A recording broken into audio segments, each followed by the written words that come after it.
NEET paper leak के मामले में सुनवाई के दौरान देश की सबसे बड़ी अदालत से टिप्पणी आई थी कि जब तक जवाबदेही तय नहीं होगी ऐसी घटनाएं नहीं रुकेंगी, इसलिए जवाबदेही तय होनी चाहिए।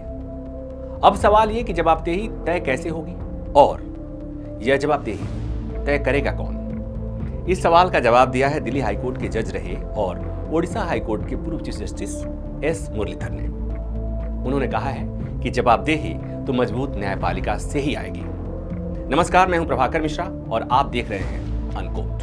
बेंगलुरु में बुक लॉन्च कार्यक्रम में बोलते हुए जस्टिस एस मुरलीधर ने कहा कि जो भी सत्ता में हो उससे सवाल पूछना बेहद जरूरी है। इससे ही सत्ता जवाबदेह बनती है और सत्ता को जवाबदेह बनाने का सबसे ठोस तरीका है एक मजबूत न्यायपालिका। दिल्ली हाईकोर्ट में जज रहने के दौरान दिल्ली दंगे मामले में कड़े फैसले के लिए चर्चित रहे एस मुरलीधर ने कहा कि वकील के रूप में और बाद में जज बनने के बाद मैंने समझा कि सत्ता में बैठे लोगों को जवाबदेह बनाने का एकमात्र असरदार तरीका मजबूत न्यायपालिका है। जस्टिस मुरलीधर ने कहा कि न्यायपालिका को ऐसे लोगों का हाथ थामना चाहिए जो सरकार से जवाब मांग रहे हैं और जितने अधिक जज इस बात को समझेंगे कि संवैधानिक अदालत के रूप में यह उनका बुनियादी कर्तव्य है, उतना ही देश बेहतर बनेगा।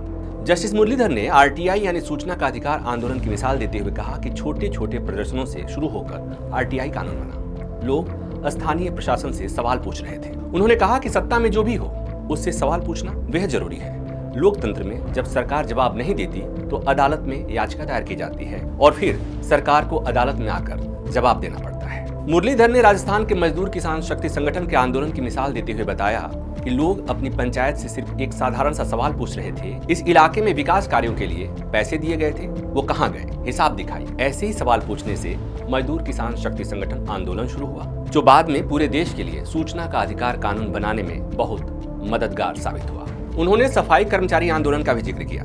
2003 में दायर एक जनहित याचिका के बारे में कहा कि आरटीआई के जरिए जो जवाब नहीं मिल पाए, अदालत के जरिए उन जवाबों को हासिल किया गया। कई राज्य सरकारों ने शुरू में कहा कि उनके यहाँ मैनुअल स्कैवेंजिंग नहीं होती, लेकिन वीडियो क्लिप और व्यक्तिगत गवाहियों के बाद उन्हें मानना पड़ा। जस्टिस मुरलीधर ने कहा कि यह संघर्ष लंबा चला, लेकिन मैनुअल सफाई जैसी कुप्रथा को खत्म करने की दिशा में बड़ा कदम था। जस्टिस एस मुरलीधर वर्तमान में सुप्रीम कोर्ट के सीनियर एडवोकेट हैं। उन्होंने अपने करियर में हमेशा लोकतंत्र, मानवाधिकार और जवाबदेही जैसे मुद्दों पर मजबूती से अपना रुख रखा। जस्टिस मुरलीधर दिल्ली दंगों से जुड़े मामले में दिए गए फैसले के लिए काफी चर्चित रहे।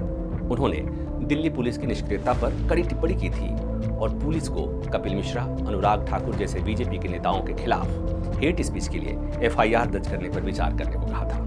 हालांकि इस आदेश के कुछ घंटों बाद ही उनका दिल्ली हाईकोर्ट से पंजाब एंड हरियाणा हाईकोर्ट में ट्रांसफर कर दिया गया, जिसके बाद वे आगे इस मामले पर सुनवाई नहीं कर सके। बहरहाल जस्टिस मुरलीधर के इस ताजा भाषण को कानूनी और सामाजिक क्षेत्र में काफी महत्व दिया जा रहा है, खासकर तब जब देश में नीट पेपर लीक, सीबीएसई विवाद और शिक्षा व्यवस्था को लेकर सवाल उठ रहे हैं। संदेश साफ है कि लोगों को सवाल पूछने का हौसला रखना चाहिए और न्यायपालिका को लोगों की आवाज को मजबूती से उठाना चाहिए, तभी सच्चा लोकतंत्र मजबूत होगा। इस रिपोर्ट में बस इतना ही।